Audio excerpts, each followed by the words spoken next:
ناس كتير لما بتيجي تتسأل في المقابلة الشخصية what is your expected salary، فاللي هو نعم لا مش عارف اقيم نفسي، مش عارف انا هقبض كام، لان الاتش ار غالبا ما بيكونش كاتب السالري اللي هتقبضه، فهو عايز يشوفك انت عارف تقيم نفسك ولا لا.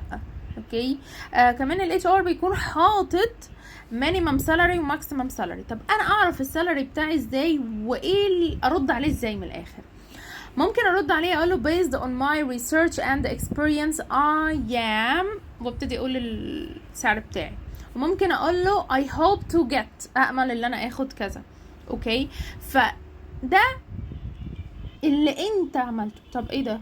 هو انا based on my research، هو انا هعمل ريسيرش فين اصلا يا مها؟ بصوا كده، جلاس دور طبعا من مواقع المستخبيه اللي الناس مش بتستخدمها، بس جلاس دور مهم جدا لو انتوا بتقدموا على شغل. اوكي. هتلاقوا هنا كوميونتي، هتلاقوا جوب، هتلاقوا معلومات عن الشركه واسئله الشركه ايه، ودي هنا هتلاقوا السالاريز. لو انا دوست على السالاريز بصوا في كمان جزء الانترفيوز، الاسئله اللي الشركات بتسالها. هنا مثلا كلمه بروجكت مانجر، وابتدي مثلا اللي انا احط ايجيبت، ولو بره مصر هتلاقوه طبعا شغال عادي جدا ايجيبت.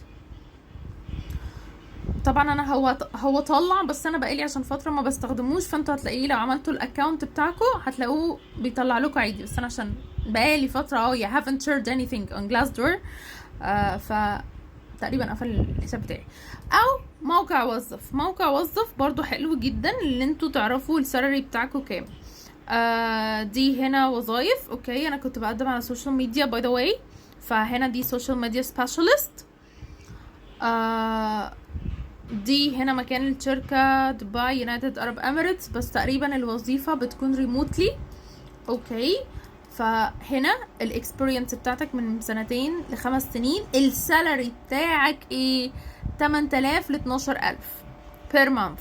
تمام. والشغل تقريبا هنا ريموتلي، لان هو قال الشغل ايجيبت وفول تايم starting from 8000، وده كده التايتل بتاعه. فموقع وظف من الحاجات اللطيفة جدا اللي احنا نقدر نعرف من عليها السالري. لو الفيديو عجبك وحسيت ان انت استفدت منه تقدر تعمل شير. انا مع حمدي، ده نص عليا ونص عليك.